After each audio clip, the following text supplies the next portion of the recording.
नाम जय मसीह। परमेश्वरलाई धेरै धेरै धन्यवाद होस् र हाम्रो प्रेसिडेन्ट चर्च इन नेपालको अनलाइन संगतिलाई पनि धेरै धेरै धन्यवाद दिन चाहन्छु। आजको दिनमा हाम्रा अग्रज दिग्गज र अनुभव र बाइबलबाट धेरै खारिएका व्यक्तिहरूको सामु चाहिँ यसरी परमेश्वरको वचन शेयर गर्नलाई बाइबल अध्ययन गर्नका लागि समय दिनुभएकोमा उहाँलाई धेरै धेरै धन्यवाद दिदछु। साथै तपाईहरु जो आजको दिनमा यसरी बाइबल अध्ययन गर्नका लागि यो समय दिएर आउनुभयो, तपाईहरुलाई पनि धेरै धेरै धन्यवाद दिदछु। मेरो स्क्रिन देखिरहनु भएको छ? स्क्रिनमा तपाईहरुले हुन्छ। अघि नै हाम्रो सञ्चालकजीले प्रार्थना गरिसक्नु भयो, त्यसैले समयले खेर नफालिकन हामी सिधै बाइबल अध्ययनतर्फ हामी जानेछौँ। आज पहिलो तिमोथी 6 अध्याय रहेको छ। अनि सबैभन्दा सुरुमा चाहिँ हामी वाइडर अथवा जेनरल कन्टेक्स्टमा जानेछौँ। त्यो भनेको चाहिँ समग्र किताबमा पहिलो तिमोथीमा चाहिँ के कुराहरू रहेको छ त्यो कुरालाई चाहिँ जनाउन चाहिँ हामी हेर्नेछौँ। तिमोथी जो चाहिँ लुस्त्रामा बसोबास गर्ने एक व्यक्ति थिए, तिमोथीलाई चाहिँ यो पत्र करिब 63 देखि 65 को बीचमा चाहिँ लेखेको व्यक्तिगत पत्र हो। पावलद्वारा चाहिँ लेखेको एक व्यक्तिगत पत्र हो।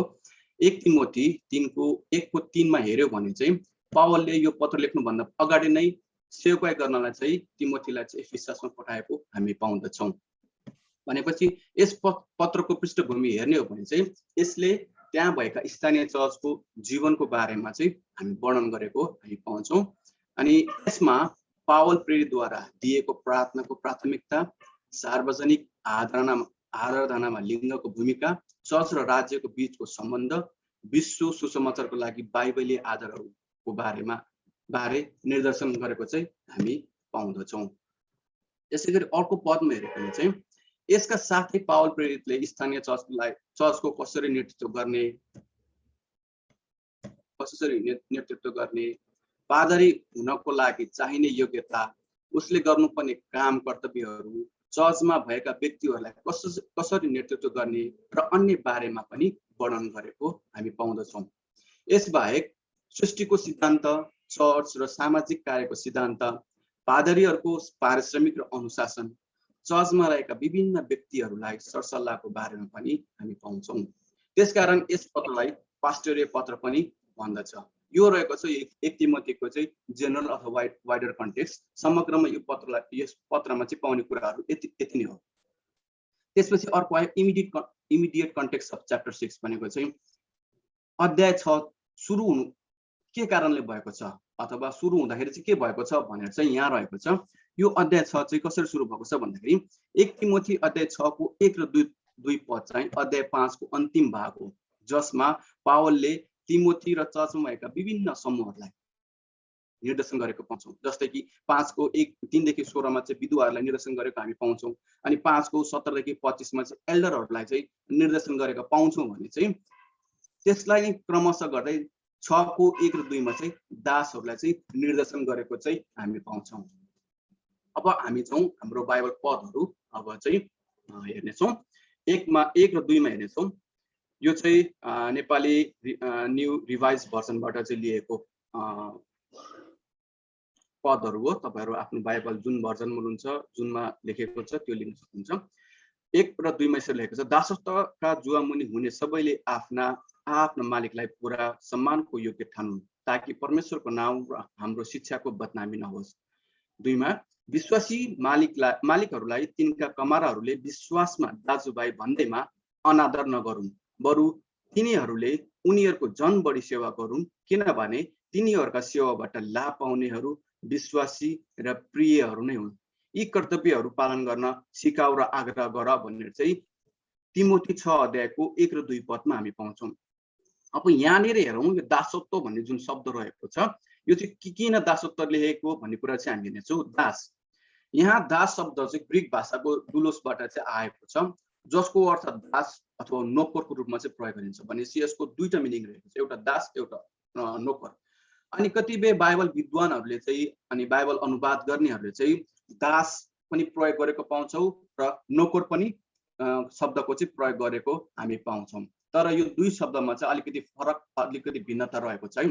दास त्यो व्यक्ति हो जसको सम्पूर्ण कुरा मालिकको हातमा हुन्छ। दास त्यो व्यक्ति हो जसको सम्पूर्ण कुरा चाहिँ मालिकको हातमा हुन्छ भनेपछि सबै कुरा त्यो तपाईले भनिरहनु मैले भनिरहनु पर्दैन, सबै कुरा चाहिँ मालिकको हातमा हुन्छ। तर नोकरको चाहिँ हुँदैन। नोकरले चाहिँ काम गरेको ज्याला पनि पाउँछ, उसले घर पनि जान पाउने कुराहरू हुन्छ भनेपछि दास र नोकरमा चाहिँ धेरै भिन्नता रहेको छ। अनि रोमन साम्राज्यको त्यतिखेरको चाहिँ रोमन साम्राज्यको पृष्ठभूमि र त्यहाँको वातावरणले हेर्दा चाहिँ पावलले यहाँ दास शब्द नै प्रयोग गरेको चाहिँ मलाई लाग्दछ, ना कि नोकर। दास र नोकरमा फरक भएको कारणले गर्दा चाहिँ पावलले चाहिँ दास शब्द नै प्रयोग गरेको चाहिँ मलाई लाग्दछ। दास किन शब्द प्रयोग गर्यो अथवा दास नै किन हो भनेर चाहिँ हामी हेर्नेछौँ। दास हुनुको मुख्य कारण पनि त्यसैमा आउँछ र दास किन प्रयोग गर्यो भन्ने कुरा चाहिँ हामी हेर्नेछौँ। रोमन साम्राज्यले लगभग 130 देखि 128 यो ईसा पूर्व हो र कतिले चाहिँ 129 पनि भनेको छ। त्यतिखेर चाहिँ एफिसस सहरलाई चाहिँ आफ्नो नियन्त्रणमा लिएको थियो र त्यस समय र त्योभन्दा अघि र पछि पनि रोमन एम्पायरले चाहिँ आफ्नो राज्य बढाउनका लागि जे युद्धहरू गरिरहन्थे, युद्धमा लागिरहन्थे। अनि युद्धमा जितेका जति पनि व्यक्तिहरू थिए, जति पनि मान्छेहरू थिए, तिनीहरू चाहिँ बन्दी बनाएर चाहिँ आफ्नो राज्यमा ल्याउने चाहिँ प्रयोग गर्थे र त्यो बन्दी बनाएकाहरूलाई चाहिँ दासको रूपमा चाहिँ काम गर्न चाहिँ लगाउँथे। यसका साथसाथै गरिबीको चपेटा मुनि परेका जुन गरिबमा परेका मान्छेहरू खाना लाउन समेत अभाव भएर ऋणमा परेका, विशेष गरेर ऋण लिने, ऋण तिर्न नसकेपछि चाहिँ तिनीहरूलाई पनि दासको रूपमा चाहिँ आफ्नो मालिकमा चाहिँ काममा लगाइन्थ्यो। यही कारणले गर्दा यही परिवेशलाई चाहिँ मध्यनजरलाई हेर्ने हो भने चाहिँ यहाँनिर चाहिँ पावलले चाहिँ दास शब्द नै प्रयोग गरेको चाहिँ मलाई लाग्दछ। र एउटा अनुसन्धानले चाहिँ के भनेको छ भन्दाखेरि त्यतिखेरको समयमा एउटा अनुसन्धान अनुसार चाहिँ करिब 6 करोड जति दासहरू थिए। हेर्नुहोस् त, 6 करोड भनेपछि हामी जम्मा अहिले 3 करोड जनता, नेपाली जनताहरू पाउँछौँ। अहिलेसम्म रहेको छ 2068 को जनगणना अनुसार 3 करोड छ भनेपछि लगभग 3 करोड छ भनेपछि त्यतिखेरको समयमा चाहिँ रोमन साम्राज्यमा चाहिँ 6 करोड चाहिँ दासहरू चाहिँ रहेको चाहिँ एउटा अनुसन्धानले चाहिँ भनेको छ। अनि यहाँनिर दास र पावलले चाहिँ किन कुरा गरेको त हामी हेर्नेछौँ। दास र मालिकको बीचको सम्बन्धको बारेमा पावलले अरू 4 खण्डहरूमा, जस्तै कि एफएससी 6 को 5 देखि 9, कलसी 3 को 22 र 22 देखि 25, अनि 4 को 1 र फिलेमोन, जुन फिलेमोन त पुरै दास र मालिकको बीचको रहेको छ। यहाँ चाहिँ पावलले यी खण्डहरूमा पनि दास र मालिकको बीचमा चाहिँ बोल्नु भएको छ। यी पदहरूमा चाहिँ पावलले दासको दृष्टिकोणबाट, मालिकको दृष्टिकोणबाट र दुवैको सम्बन्धको बारेमा चाहिँ टिप्पणी गरेको पाउँछौँ।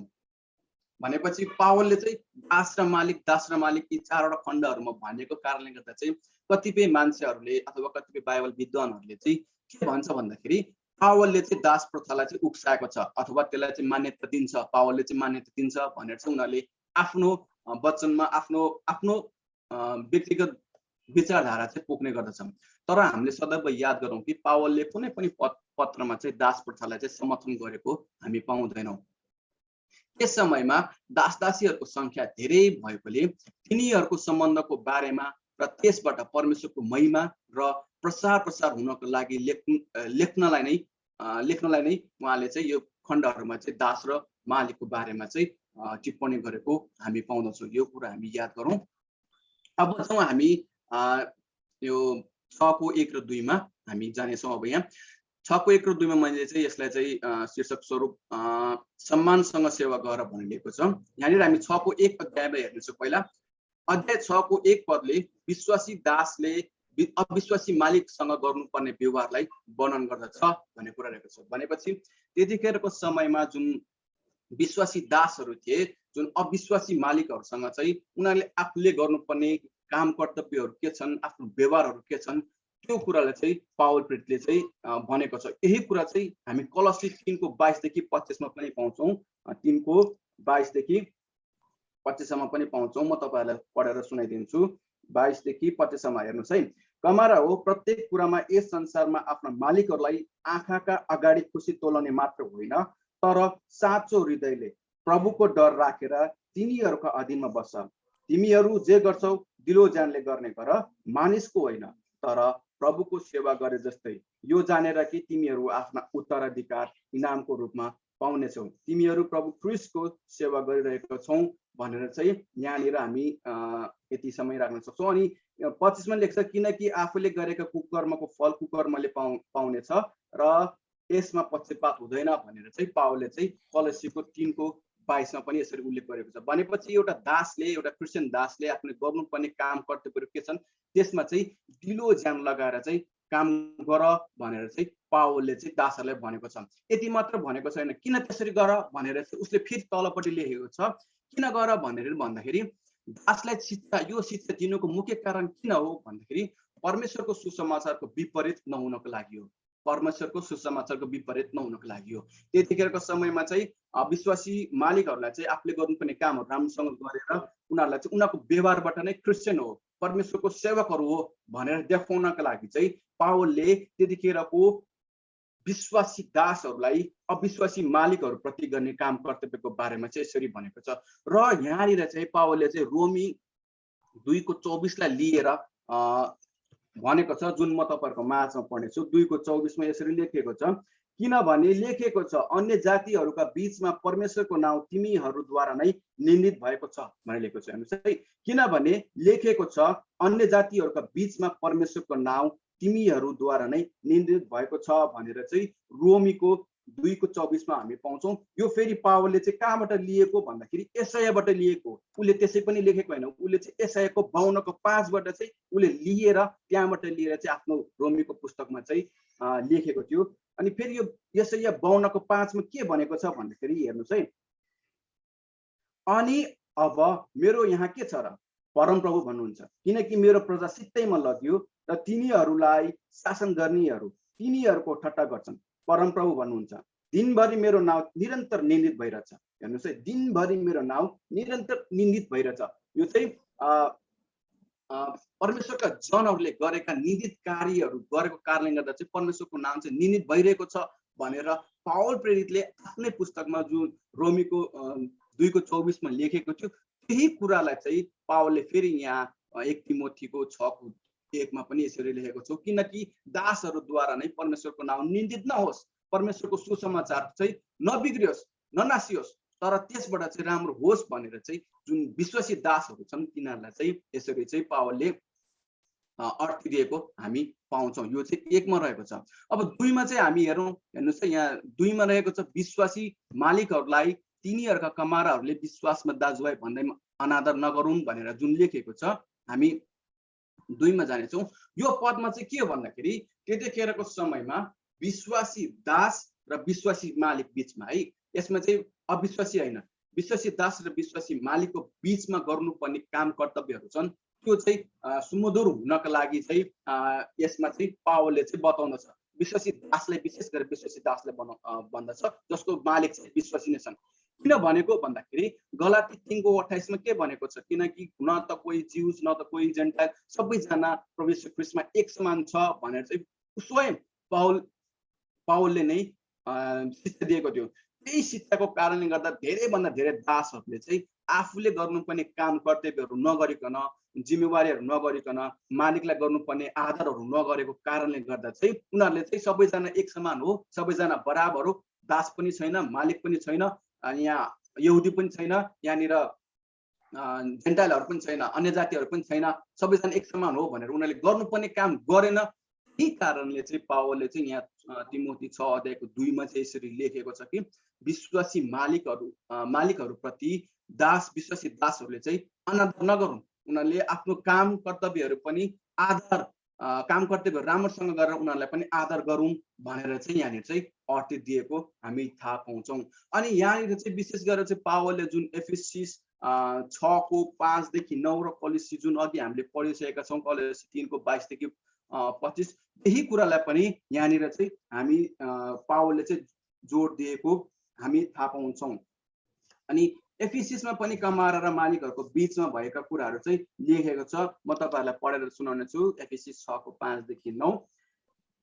कमारा हो, डर र कम्प साथ साँचो हृदयले ख्रीष्टलाई गरे झै यस संसारका तिमीहरूका मालिकहरूको आज्ञा पालन गर। मानिसहरूलाई खुसी पार्ने झै आँखाको अघि मात्र देखावटी काम नगर, तर ख्रिस्टका दासहरू चाहिँ साँचो हृदयले परमेश्वरको इच्छा पूरा गर, मानिसहरूका निम्ति होइन तर प्रभुको निम्ति, जस्तै गरी ख्रिस्ट सदिच्छाले सेवा गर, यो जानेर कि चाहे त्यो कमारा होस् चाहे फुक्का, जसले असल काम गर्दछ त्यसले प्रभुबाट सोही बमोजिम पाउनेछ भनेर चाहिँ यहाँनिर चाहिँ कमाराहरूलाई चाहिँ दिएको हामी थाहा पाउन सक्छौँ। त्यसै गरी 9मा पनि मालिकलाई के लेखेको छ भन्दाखेरि, मालिक हो आफ्ना कमाराहरूसँग त्यस्तै व्यवहार गर र धम्की दिन छोड, जो जानेर कि तिमीहरू दुवै मालिक स्वर्गमा हुनुहुन्छ र उहाँमा पक्षपात छैन भनेर चाहिँ पावलले यही कुरालाई चाहिँ यहाँ 1 तिमोथीको 6 अध्यायको 2 पदमा चाहिँ यसरी चाहिँ विश्वासी दास र उसको विश्वासी मालिकको बीचको सम्बन्धमा चाहिँ यसरी पावलले चाहिँ वर्णन गरेको हामी पाउँछौँ।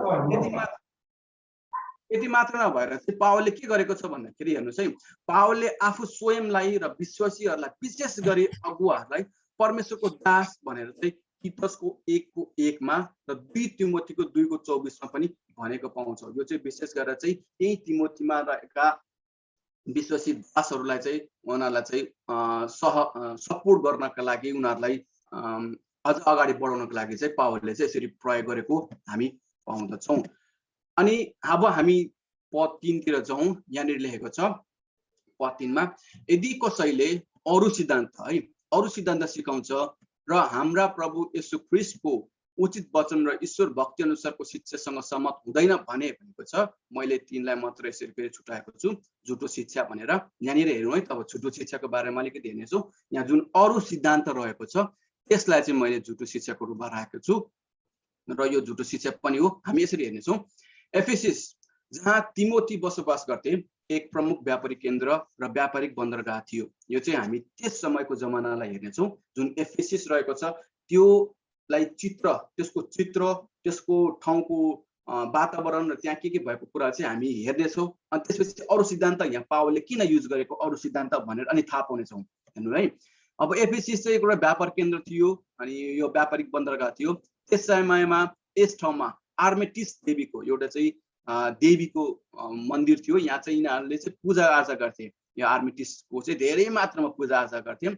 अनि यो सहर विशेष गरी जादु कला सिक्न र अभ्यासको लागि शैक्षिक केन्द्रको रूपमा चाहिँ परिचित थियो। यहाँ चाहिँ धेरैभन्दा धेरै जादुहरू सिक्नको लागि अनि त्यसको अभ्यासहरू गर्नको लागि चाहिँ यो ठाउँ चाहिँ परिचित थियो। यति मात्र नभएर चाहिँ त्यहाँ चाहिँ धेरैभन्दा धेरै मान्छेहरू, एउटा बन्दरगाह भएको कारणले गर्दा, व्यापारिक बन्दरगाह भएको कारणले गर्दा अनि एउटा शैक्षिक केन्द्र पनि भएको कारणले गर्दा यहाँ चाहिँ धेरै मान्छेहरू आउँथे र यही मान्छे आएको कारणले गर्दा चाहिँ यहाँ चाहिँ झुटो शिक्षा चाहिँ धेरै मात्रामा चाहिँ बढेको थियो। अब अरू सिद्धान्त भनेको चाहिँ को हो भनेर हामी हेर्नेछौँ। यहाँनिर ती मध्ये चाहिँ के थियो भन्दाखेरि रूढिवादी यहुदीवाद है, यहुदीवाद। यो चाहिँ 1 तिमोथीको 3:7 देखि हामी पाउँछौँ। तिनीहरूले सिकाएको कुराहरू चाहिँ यहाँनिर 1 तिमोथीको 3:7 देखि हामी पाउँछौँ। अनि यो एसेटिटिजम भन्छ यसलाई चाहिँ। यसको अर्थमा चाहिँ सबै कुरा त्याग्नु हो। अनि नेपालीमा राम्रोसँग बुझ्ने भने यसलाई सन्यासीवाद पनि भन्न सकिन्छौँ। जुनको 4 यसै 1 तिमोथीको 4 अध्यायको 1 देखि 5 मा हामी पाउँछौँ। तिनीहरू भयो, एउटा रूढिवादी यहुदीवाद अनि सन्यासीवाद अनि अर्को ज्ञानवाद रहेको छ। यो ज्ञानवाद भनेको चाहिँ छुट्टै किसिमको ज्ञान हो जसले चाहिँ प्रभु येशू ख्रिस्ट शारीरिक रूपमा संसारमा आएन। त्यो चाहिँ एउटा ज्ञान हो, ज्ञान मात्र आयो भन्ने कुराहरू धेरै कुरा सिक्छौँ। यो कुरालाई, यो ज्ञानवादको बारेमा तपाईँहरू सिक्न चाहनुहुन्छ भने पहिलो याकुबमा चाहिँ हामी यसको अध्ययन गर्न सक्छौँ। यो विशेष गरेर चाहिँ यो 3टा शिक्षाहरू चाहिँ झुटो शिक्षाहरू चाहिँ त्यतिखेरको समयमा थियो। अनि पावलले चाहिँ यही 3 मा चाहिँ के भनेको छ भन्दाखेरि जुन अरू सिद्धान्त भनेको छ यहाँनिर पावलले फेरि यही कुरालाई दोहोऱ्याउँदै प्रभु येशू ख्रिस्टको उचित वचन र ईश्वर भक्ति अनुसारको शिक्षासँग मेल खाएन भने त्यो झुटो शिक्षा हो है। ल यो चाहिँ कुरा चाहिँ तिमी तिमोथीले स्मरण गर, तिमी तिमोथी स्मरण गरिराख। जुन चाहिँ प्रभु येशू ख्रिस्टको शिक्षासँग चाहिँ मेल खाँदैन, जुन चाहिँ ईश्वर भक्ति अनुसार हुँदैन भने चाहिँ यो चाहिँ झुटो शिक्षा हो। विशेष गरेर रूढिवादी यहुदीवाद अनि सन्यासीवाद अनि ज्ञानवादहरू हो भनेर चाहिँ यहाँनिर चाहिँ पावलले चाहिँ तिमोथीलाई भनेको छ। अनि पावलले तिमोथीलाई यो पत्र लेख्नुको एक मुख्य उद्देश्य भनेकै यही झुटो शिक्षालाई चिन्नु र तिरस्कार गर्नु पनि हो। अनि यहाँ विशेष गरी पावलले यो भनेको छ कि अरू सिद्धान्तहरू जो येशू ख्रिस्टको वचन र ईश्वर भक्ति अनुसारको शिक्षासँग सहमत हुँदैन भने त्यो झुटो शिक्षा हो भनेर चाहिँ पावलले तिमोथीलाई भनेको हामी पाउँदछौँ। अब 4 मा हामी हेर्नेछौँ हामीले त जानिहाल्यो अब अरू सिद्धान्त भनेको के रहेछन् भनेर जान्यो। अब हामी 4 पद 4 5 मा हेर्नेछौँ। त्यो घमण्डले फुलेको हुन्छ र त्यसले केही जानेको हुँदैन। यसले व्यर्थको वादविवाद गर्छ र एक शब्द लिएर झगडा गर्न खोजी हिँड्छ। यी कुराहरूले डाहा, कलह, बदनामी र खराब शंकाहरू उत्पन्न गराउँछन्। 5 मा र बुद्धि भ्रष्ट भएका र सत्यबाट अलग भएका मानिसहरूका माझमा कचिङ्गल उठाउँछन्। अनि भक्ति चाहिँ फाइदा उठाउने उपाय हो भनी तिनीहरू ठान्छन् भनेर 4 देखि 5 मा यसरी लेखेको छ। र यहाँनिर चाहिँ मैले लेखेको छु झुटा शिक्षकको बानी बेहोरा र उद्देश्य भनेर लेखेको छ। हेर्नुस् है, यहाँदेखि अघि हामीले 3 मा चाहिँ के हो भने झुटो शिक्षक को भनेर थाहा पायो। अब त्यो झुटो शिक्षकको चाहिँ के छ बानी बेहोरा के छ र त्यसको मुख्य उद्देश्य के हो भन्दाखेरि तिनीहरूको बानी बेहोरा हामी हेर्नेछौँ। पहिला सुरु त त्यसले केही जान्दैन। मुख्य सिद्धान्त के हो, परमेश्वरले सिकाउनु भएको शिक्षाहरू के हो अनि त्यो कहाँबाट आएको कुराहरू भन्ने तिनीहरू जान्दैन। अनि त्यो नजान्ने भए तापनि तिनीहरूले घमण्डले फुलेको हुन्छ। सानो सानो कुरा एकदम जाने जस्तो गरेर घमण्डले फुलेको हुन्छ। मै जान्ने, म जस्तो कोही पनि नजान्ने हुन्छ।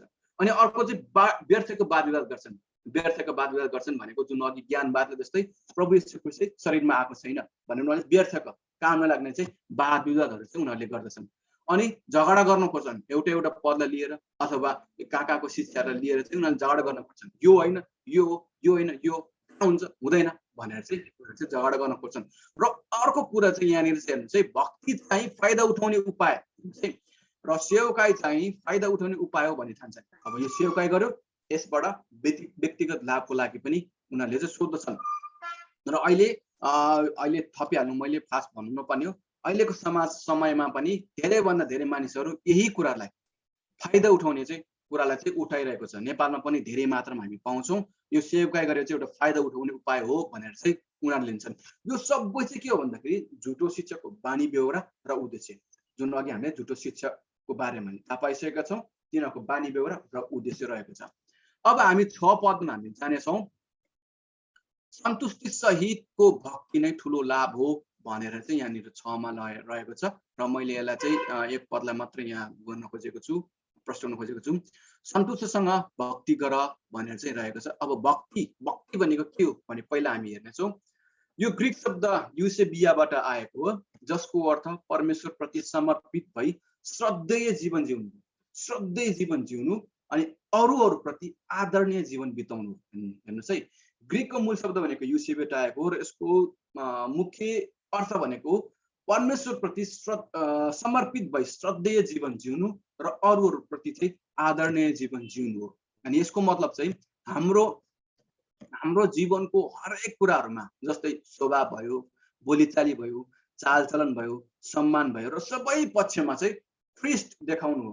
ख्रीष्टको गुणहरू चाहिँ हाम्रो जीवनको सबै कुराहरूमा चाहिँ देखाउनु नै भक्ति हो भनेर चाहिँ हामी बुझ्न सक्छौँ।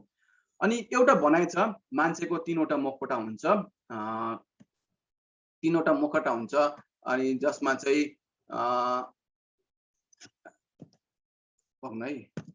एउटा भनाइ छ, मान्छेको 3वटा मुखौटा हुन्छ।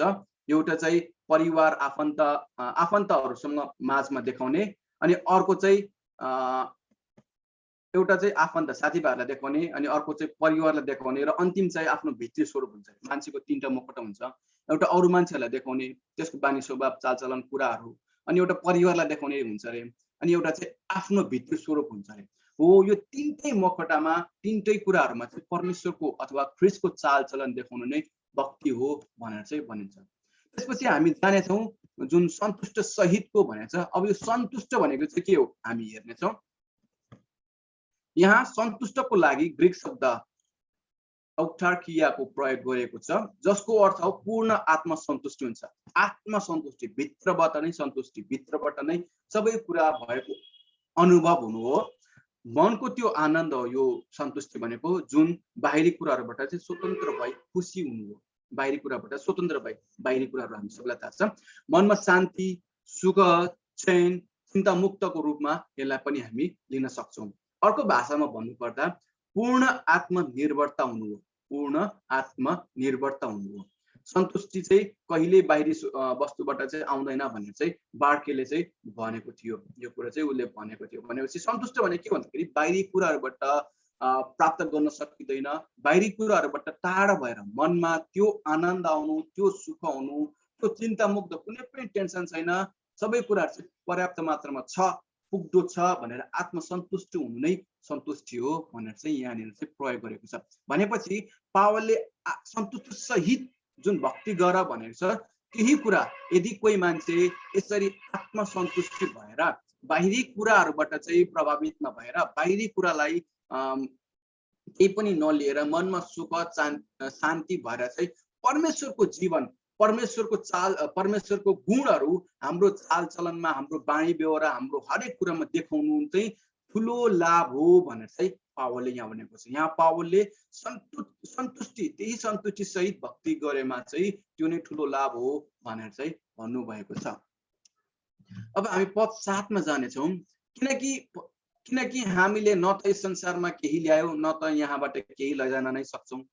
तर 8 मा रहेको छ, तर खाना र लाउनसम्म छ भने हामी त्यसैमा सन्तुष्ट हुनेछौँ भनेर चाहिँ 7 र 8 मा भनेको छ। हेर्नुहोस् है, पावलले 6 मा चाहिँ सन्तुष्ट र भक्तिको बारेमा छ, सन्तुष्ट सहित भक्ति गर भनेको छ। 7 र 8 मा चाहिँ के भनेको छ भन्दाखेरि किन सन्तुष्टि सहित भक्ति गर्ने भनेर चाहिँ यहाँनिर चाहिँ 7 र 8 मा हामी पाउँदछौँ। के लेखेको छ भन्दाखेरि किन सन्तुष्टि गर्ने भनेको छ भन्दाखेरि किनकि यस संसारमा हामीले केही ल्यायौँ न त केही लिएर नै जानेछौँ भनेर चाहिँ पावलले तिमोथीलाई भनेको छ। के नै ल्याएर हामी आउँदाखेरि न के नै लिएर जान्छौँ, त्यही भएर सन्तुष्टि गर, त्यही भएर चाहिँ सन्तुष्टि सहित भक्ति गर भनेर चाहिँ पावलले चाहिँ भनेको छ। जुन कुरा उपदेशको 5:15 मा पनि हामी पाउँछौँ। पावलले यही कुरालाई चाहिँ यहाँनिर चाहिँ दोहोऱ्याएर चाहिँ त्यही कुरालाई स्मरण गरेर चाहिँ यहाँ लेखेको छ। उपदेश 5:15 र अयुब 1:21 मा पनि हामी पाउँछौँ। पहिला उपदेश 5:15 मा हामी हेर्नेछौँ के लेखेको छ। 5:15 मा मानिस आमाको गर्भबाट नाङ्गै आउँछ र जसरी आउँछ त्यसरी नै त्यो फर्किजान्छ। त्यसैले आफ्नो परिश्रमबाट आफ्नो हातमा लान सक्ने केही लैजाँदैन। हेर्नु, हामी घरबाट नाङ्गै हौ, नाङ्गै जान्छौँ। त्यसैले हामी परिश्रमबाट जे जस्तो कमाए पनि त्यो केही पनि लान सक्दैनौँ भनेर चाहिँ यहाँ पावलले चाहिँ उपदेशक 5:15 को कुरालाई चाहिँ फेरि स्मरण गराउँदै भनेको छ। भने त्यसै गरी अयुब 21 मा के लेखेको छ हेर्नुहोस् है। र भुइँमा घोप्टो परेर दण्डवट गरी भने, यो चाहिँ अयुबले भनेको छ परमेश्वरलाई, म आफ्नी आमाको घरबाट नाङ्गै आएँ अनि म नाङ्गै फर्केर जानेछु। परमप्रभुले दिनुभयो अनि परमप्रभुले लानुभयो, परमप्रभुको नाम धन्यको होस् भनेर चाहिँ अयुबले चाहिँ परमेश्वरले यसरी भनेको छ। यही कारणले गर्दा चाहिँ पावलले पनि फेरि तिमोथीले के भनेको छ भन्दाखेरि हामी यस संसारमा नाङ्गै आयो नाङ्गै जान्छु, कमाएको कुराहरू केही, यो सांसारिक कुराहरू केही पनि लाँदैनौँ, त्यही भएर सन्तुष्टि गर भनेर चाहिँ पावलले चाहिँ तिमोथीलाई चाहिँ भनेको छ। अनि यसका साथसाथै पावलले यहाँनिर के भनेको छ भन्दाखेरि सन्तुष्टिका 4 कुराहरू यहाँ लेखेको छ हेर्नुहोस् है। परमेश्वरले हामीलाई जे दिइसक्नुभयो त्यसमा हामी ध्यान दिनुपर्छ। सन्तुष्टि हुनको लागि 4 कुराहरू। अनि हामीसँग नभएको वस्तुको वास्ता नराख्नु। जे हामीसँग छैन, त्यो छैन, यस्तो छैन नभनिकन तिनीहरूको वास्तै नगर्नु। अनि अरूसँग भएको वस्तुको लोभ नगर्नु। अरूसँग भएका जति पनि कुराहरू छन् त्यसको लोभ नगर्नु। अनि सबै कुराको लागि परमेश्वरलाई चाहिँ धन्यवाद दिनुपर्छ भनेर चाहिँ सन्तुष्टिको 4 कुराहरू चाहिँ यसरी हामीले थाहा पाउन सक्छौँ। अब सन्तुष्टि सहित भक्ति गर्ने र सन्तुष्टि गर्नुपर्ने कारणहरू यहाँ रहेको छ। अब यहाँनिर चाहिँ सन्तुष्टि नगर्नुको कारणहरू चाहिँ 9 र 10 मा चाहिँ हामी पाउँछौँ हेर्नुहोस् है। तर धनी हुने इच्छा गर्नेहरू परीक्षामा पर्छन्, पासोमा फस्छन् र धेरै अर्थहीन र दुःखदायी इच्छाहरूमा डुब्छन्, जसले मानिसलाई बर्बादी र सर्वनाशमा डुबाउँछन्। किनभने रुपैयाँ पैसाको मोह नै सबै किसिमका खराबीको जड हो। पैसाको लोभमा परेर कोही विश्वासबाट कुमार्गतिर लागेका छन् र धेरै पीडाले तिनीहरूका हृदय घोचेका छन् भनेर 9 देखि 10 मा हामी पाउँछौँ। यो भनेको चाहिँ के हो भन्दाखेरि तर जुन छ नि, जुन तर भनेको चाहिँ यसले जोडेको छ, राम्रो छ तर भनेर। भनेपछि यो तर भनेको चाहिँ अगाडिकोलाई चाहिँ जोडेको। किन तर भन्दाखेरि त्यसमा सन्तुष्टि सहित भक्ति गर, सन्तुष्टि हुनुपर्ने कारण पनि त्यहाँनिर लेखेको छ। तर सन्तुष्टि भएन भने अथवा असन्तुष्टिको कारणहरू के हो भनेर चाहिँ यहाँनिर चाहिँ पावलले लेखेको छ। अब असन्तुष्टिका परिणामहरू हेर्नुहोस् है। त्यतिखेरको समयमा चाहिँ असन्तुष्टि हुने भनेको धनी हुने इच्छा हो। असन्तुष्टि हुनु भनेको धनी हुने इच्छा हो। हामीसँग जे छ त्यसमा हामी असन्तुष्ट छैन भने चाहिँ त्यो धनी हुने इच्छा। अरू बाहिरी कुराहरू पाउनु, सांसारिक कुराहरू पाउनु, पैसामा फर्क्नु, पैसाको माया गर्नु भन्ने कुरा रहेको छ। र त्यतिखेरको समयमा हेर्नुहोस् है, धनी हुने इच्छा केवल धनी हुने इच्छा होइन है। त्यतिखेरको समयमा विशेष गरी ग्रिक समुदायमा धनी हुने इच्छा केवल इच्छा मात्र नभएर धनी हुनको लागि जे पनि गर्ने सोच राख्दछ भनेपछि धनी हुने इच्छा राख्ने राम्रो त हो, तर त्यतिखेरको समयमा चाहिँ विशेष गरेर धनी हुने इच्छा राख्नु भनेकै धन कमाउनको लागि, पैसा पाउनको लागि जे पनि गर्ने, त्यसमा जे पनि भनेपछि सबै कुरा पर्छ, जे पनि गर्नको लागि चाहिँ सोचमा चाहिँ यहाँ राख्दछ। यस्तो हुनुमा भन्दै भन अरे अप्सराहरू बिग्रिनुमा तपाईँहरूको हात छ भन्दै बिचबिचमा कसैको आवाजहरू सुनिरहेको छु, कृपा गरेर तपाईँको माइक म्युट गर्नु होला। अनि यहाँनिर चाहिँ पावलले चाहिँ के भन्दछ भन्दाखेरि धनी हुने इच्छा केवल इच्छा मात्रै नभएर चाहिँ पैसा कमाउनको लागि जे पनि सोच राख्दछ भनेर चाहिँ त्यतिखेरको समुदाय थियो। त्यसै कारणले गर्दा चाहिँ पावलले के भनेको छ भन्दाखेरि धनी हुने इच्छा चाहिँ कुइच्छा हो, धनी हुने इच्छा चाहिँ कुइच्छा हो र यसबाट चाहिँ परिणामहरू चाहिँ धेरै नराम्रो हुन्छ भनेर चाहिँ पावलले भनेको छ। अनि यसैमा म तपाईँहरूलाई एउटा जोड्न चाहन्छु, अहिलेको वर्तमान समयमा चाहिँ हाम्रो मनमा लागेको कुराहरू चाहिँ धनी हुने इच्छा चाहिँ राम्रो हो, तर धनी हुनको लागि अप्नाइने जुन बाटोहरू छन्, पथहरू छन्, त्यो चाहिँ नराम्रो भन्ने कुराहरू चाहिँ हामी बुझ्नु पर्दछ।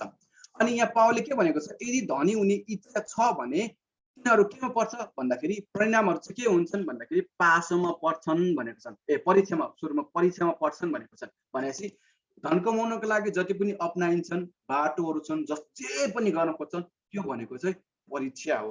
र त्यसपछि के भनेको छ, पासमा फस्छन् भनेर चाहिँ भनेको छ, जुन 3:7 यही 1 तिमोथीको 3:7 रहेको छ। कसको पासमा फस्छन् भन्दाखेरि दियाबलसको भनेर लेखेको छ। हामी 1 तिमोथीको 3:7 हामी हेर्यौँ भने चाहिँ त्यहाँनिर पावलले नै यसरी लेखेको छ कि दियाबलसको पासमा फस्छन् भनेर चाहिँ लेखेको छ। र यी कुराले चाहिँ फेरि पावलले पनि यहाँ दोहोरेको छन्। अनि अर्को छ सर्वनाशमा डुबाउँछन् भनेपछि सर्वनाशमा सबै कुरा नाश हुने चाहिँ डुबाउँछन्। र पावलले यहाँनिर के भनेको छ भन्दाखेरि सर्वनाश चाहिँ झट्टै एकैताल आउँदैन भनेको छ। जस्तो कि दलदलमा जसरी मान्छेहरू फस्छन् अथवा कुनै पनि कुरा फस्दाखेरि बिस्तारै बिस्तारै बिस्तारै दलदलमा फस्दै खुट्टा घोडा हुँदै घाँटी हुँदै पुरा डुब्छ, त्यसै गरी जब मान्छे चाहिँ धनी हुने इच्छा गर्छ त्यसै गरी बिस्तारै बिस्तारै सबै फस्छन् र यसपछि खुसी, इज्जत, मान र सबै थोक अन्तिममा आत्मालाई समेत सर्वनाशमा चाहिँ पुर्याउँछ, डुबाउँछ भनेर चाहिँ पावलले चाहिँ तिमोथीलाई चाहिँ यहाँनिर लेखेको कुरा हामी थाहा पाउन सक्छौँ। अनि यहाँनिर लेखेको छ यहाँ पावलले तिमोथीलाई परमेश्वरले भन्नुभएको वचन मत्ती 6:24 जुन स्वर्गको सम्पत्ति रहेको छ त्यसको बारेमा चाहिँ प्रकट गरिएको कुरा हामी थाहा पाउन सक्छौँ। जहाँ स्वर्गको सम्पत्ति रहेको छ, के लेखेको छ, परमेश्वर प्रभु यीशु ख्रीष्टले भनेको भन्दाखेरि कुनै पनि मानिसले चाहिँ दुईटा कुराको चाहिँ सेवा गर्न सकिँदैन, कि त त्यसले एउटा कुरालाई हेला गर्छ अथवा घृणा गर्छ अथवा अर्कोलाई चाहिँ सेवा गर्छ भनेर चाहिँ त्यहाँ धन र परमेश्वरको बारेमा चाहिँ यसरी चाहिँ लेखेको थियो। त्यही कुरा चाहिँ प्रकट गर्न खोजेको हो। अब हामी हेर्नेछौँ पद 11 तर परमेश्वरका जन तिमीले यी सबै त्याग र धार्मिकता, भक्ति, विश्वास, प्रेम, स्थिरता र नम्रताको लक्ष्य राख भनेको छ। फेरि यहाँ तर आएको छ भनेपछि जुन माथिको वाक्यहरू रहेको छ, माथिका पदहरू छन्, त्यसैको निरन्तरता हो। तर यो तिमी धनी हुने इच्छा नराख, धनी भयो भने यस्तो हुन्छ, तर भनेको छ। फेरि हेर्नुहोस् है, तर भन्ने हामीले बुझ्नुपर्छ। तिमी परमेश्वरका जन भनेको छ। मैले चाहिँ यहाँनिर चाहिँ के शीर्षक दिएको छु, सबै त्याग भनिरहेको छ। तिमी परमेश्वरका जन तिमी भनेर छ। परमेश्वरका जन विश्वासी भइसकेपछि सबै त्याग। के त्याग भन्दाखेरि अगाडिका कुराहरू जुन घमण्डीपन छन्, अगाडिको कुराहरू, वाद विवाद छन्, झगडा गर्ने अनि सेवकाईबाट फाइदा उठाउने, धनी हुने इच्छा, रुपैयाँ पैसाको मोह, असन्तुष्टिपन, यी जति पनि कुराहरू छन् ती सबै तिमीले त्याग। किनकि तिमी परमेश्वरका जन हौ, तिमी संसारको होइन हौ, तिमी परमेश्वरको जन हौ, त्यसैले यी सबै कुराहरू त्याग भनेर चाहिँ पावलले भनेको छ। त्यसपछि के भनेको छ भन्दाखेरि उत्तम लक्ष्य राख भनेर चाहिँ पावलले फेरि तिमोथीलाई भनेको छ। के लक्ष्य राख्नुलाई? धार्मिकता बन्नु, भक्ति राख्नु, परमेश्वरको भक्ति राख्नु, विश्वास गर्नु, उहाँमाथि विश्वास गर्नु, प्रेम, स्थिरता, नम्रता, यी सबै चाहिँ राख। सबै त्याग। घमण्डीपन, व्यर्थको वाद विवाद, झगडा गर्ने, सेवकाईबाट फाइदा उठाउने, धनी बन्ने इच्छा, रूप पैसा कमाउने, असन्तुष्टि, सबै कुरा तिमीले त्याग। तर त्यो त्यागेर तिमीले धार्मिकता बन, भक्ति राख, विश्वास गर, प्रेम गरेर, स्थिरता र नम्रताका साथ तिम्रो अगाडि बढ, यो सबै लक्ष्य राख भनेर चाहिँ पावल प्रेरितले चाहिँ 11 मा यसरी लेखेको हामी थाहा पाउन सक्छौँ। अनि यहाँ 22 देखि 12 देखि 16 सम्म चाहिँ यसरी लेखेको छ, विश्वासको उत्तम लडाई लड, अन्तिम जीवन पक्रिराख, यसैमा तिमीलाई बोलावट भएको थियो।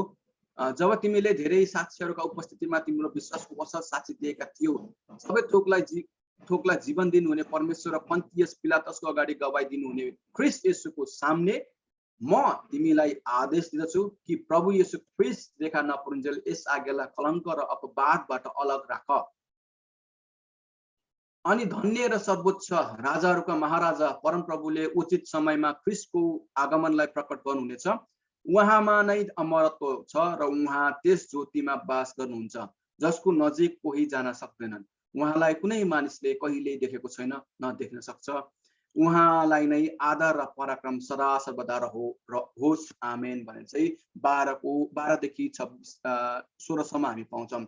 अब यहाँनिर चाहिँ पावलले तिमोथीलाई के भनेको छ भन्दाखेरि विश्वास साथ असल लडाई लड भनेर चाहिँ पावलले चाहिँ तिमोथीलाई यसरी अर्थ दिएको छौँ। कोसँग लडाई लड्ने हेर्नुहोस् है, विश्वास साथ असल लडाई लड।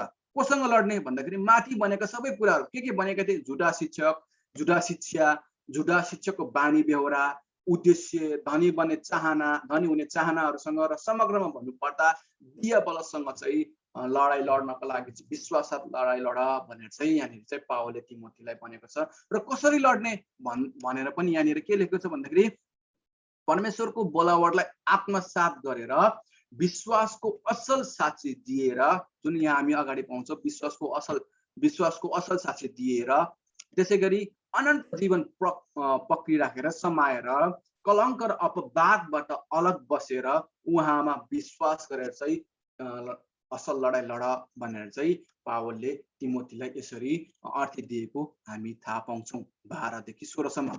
अनि 17 देखि 19 सम्म यसरी लेखेको छ, यस संसारमा धनीहरूलाई घमण्डी नहुन आज्ञा देऊ र अनिश्चित सम्पत्तिमा होइन, तर हामीलाई हरेक थोक प्रशस्तसँग उपभोग गर्न दिनुहुने परमेश्वरमाथि तिनीहरूले आशा राखुन्।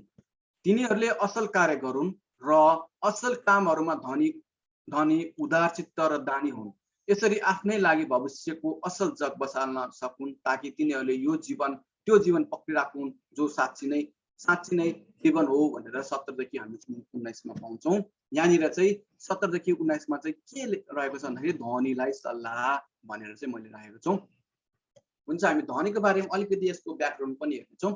भातृत्व भावनामा पहिलो विश्वासीहरूले यरुशलेमको चर्चमा साझामा सबै वस्तुहरूको प्रयोग गर्थ्यो। यो हामीलाई थाहा भएको थियो, प्रेरितको पुस्तकमा हामी पाउँछौँ।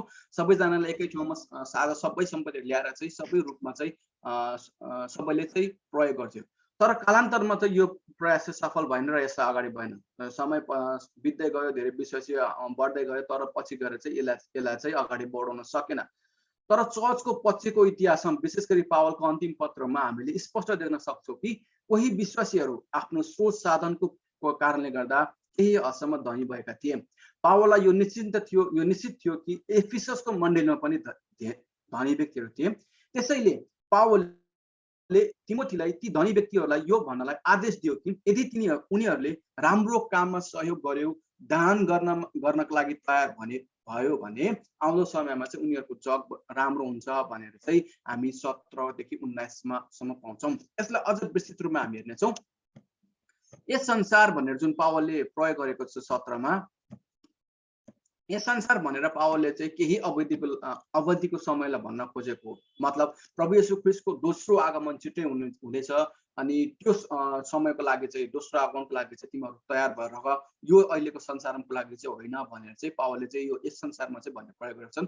अनि अनिश्चित सम्पत्ति, यो त हामी सबैलाई थाहा भएको, अनिश्चित भनेको चाहिँ भोलि के हुन्छ थाहा छैन, कतिखेर के हुन्छ थाहा छैन। त्यसैले जुन सम्पत्ति परमेश्वरले हामीलाई दिनुभएको थियो त्यो परमेश्वरलाई चाहिँ हामीले धन्यवाद दिनुपर्छ र परमेश्वरमा नै आशा राख्नुपर्छ कि न कि त्यो अनिश्चित सम्पत्तिको लागि जो परमेश्वरले दिनुभयो। अहिले छ, भोलि के हुन्छ थाहा छैन।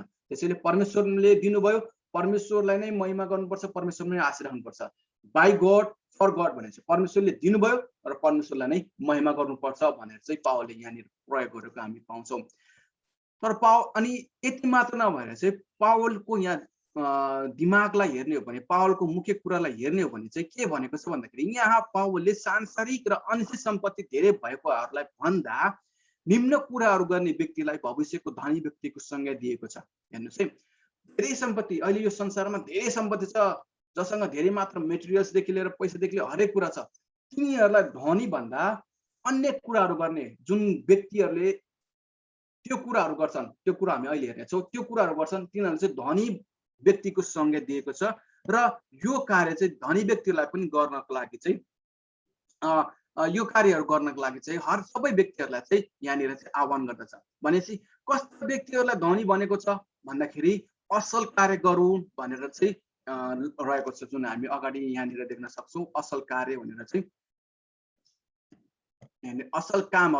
असल कार्य गरौँ भनेर भनेको छ। यो असल कार्य गरौँ भनेर भनेको छ, जुन गलातीको 6:10 मा पनि हामी पाउँछौँ, एकदम राम्रो रहेको छ। अनि उदार चित्त र दानी हुन् भनेर चाहिँ यहाँनिर चाहिँ पावलले भनेको छ, उदार चित्त र दानी हुन्, जुन चाहिँ प्रेरितको 4:34 को कुरालाई चाहिँ याद दिलाउनु खोजेको के हो भन्दाखेरि, सबैले चाहिँ आफूसँग भएको सबै धन सम्पत्ति बेचेर चर्चमा ल्याएर दिन्थे। त्यसरी नै दानी हुन्, उदार चित्त हुनु, दानी हुन् भनेर चाहिँ पावलले चाहिँ तिमोथीलाई भनेको थियो। अनि यी कार्यले गर्दा भविष्यको समयमा तिमीहरूले असल जीवन पाउनेछ भनेर चाहिँ लुका 6:1 मा पनि रहेको छ। यो कुरालाई हामी हेर्न सक्छौँ। र यी कार्यहरू जसले गर्छ तिनीहरूलाई चाहिँ भविष्यको धनी व्यक्ति भनेर चाहिँ संज्ञा दिएको छ, अथवा जनाउनु खोजेको। जुन मेटेरियलबाट मात्र नभएर जुन सबै व्यक्तिहरूले चाहिँ यी कार्यहरू गरेमा चाहिँ तिनीहरू चाहिँ भविष्यको समयमा, भविष्य जुन आउँछन् त्यो समयमा चाहिँ धनी व्यक्तिहरू हुन्। तिनीहरूले गर्दा चाहिँ कस्तो जीवन पाउँछ, साँच्ची जीवन, असल जीवन पाउनेछ भनेर चाहिँ पावलले चाहिँ यसरी चाहिँ आफ्ना कुराहरूलाई चाहिँ यहाँनिर राखेर चाहिँ तिमोथीलाई चाहिँ अर्थ दिएको कुरा चाहिँ हामी थाहा पाउन सक्छौँ। अब 20देखि 21 मा हामी हेर्नेछौँ, तिमोथी, जे तिमीलाई सुम्पिएको छ त्यो सुरक्षित राख। भक्तिहीन गन्थन र खण्डनहरू जो झुटो ज्ञान हो तिनलाई परित्याग गर। यी कुराहरूका पछि लागेर कतिजना आफ्नो विश्वासको लक्ष्यबाट चुकेर गएका छन्। तिमीसँग अनुग्रह रहोस् भनेर चाहिँ 20देखि हामी 21 सम्म पाउँछौँ। र अन्तिममा चाहिँ पावलले के भनेको छ भने विश्वासको रक्षा गर भनेको छन्। उसको यसले पावलले चाहिँ कसरी एकदम क्रमबद्ध रूपमा चाहिँ यसरी हामी लेखेर हामी थाहा पाउन सक्छौँ। सुरुमा चाहिँ दासहरूलाई अर्थ ज्ञान दिएको, त्यसपछि अनि धनी झुटो शिक्षा भयो, त्यसपछि धनी हुने इच्छा, धनी हुनेहरूलाई भन्यो, अनि धनी हुने परिणामहरू भयो, त्यसपछि धनीलाई शिक्षा छ, त्यसपछि आफ्नो विश्वासको चाहिँ रक्षा गर भनेर यसरी क्रमबद्ध रूपमा चाहिँ उसले आफ्नो जुन सोचलाई चाहिँ डेभलप गरेको छ, विकास गराएको छ। कस्तो राम्रो छ कि उसले गरेको कुराहरू चाहिँ। अनि अन्तिममा आएर चाहिँ उसले चाहिँ भनेको छ विश्वासको रक्षा गर, जुन तिमीले पाएका छौ त्यो सबै चाहिँ रक्षा गर भनेर चाहिँ यहाँनिर भनेको छ। अब कसरी गर्ने भनेर अन्तिममा चाहिँ कसरी भन्दाखेरि, भक्तिहीन गन्थन नगरेर, जुन अगाडि भनेको कुराहरू छन्, झुटो शिक्षाको बहिष्कार गरेर आफ्नो विश्वासको रक्षा गर।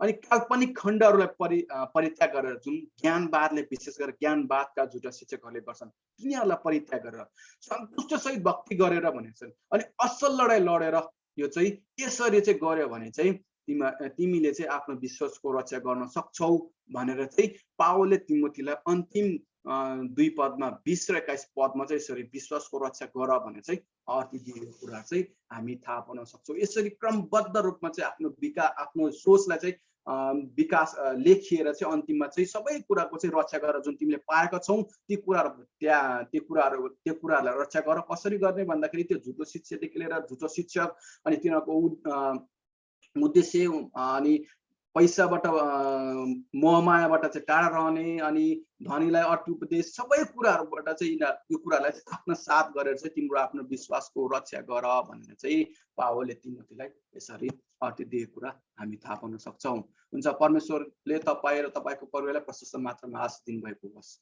आमेन। धन्यवाद।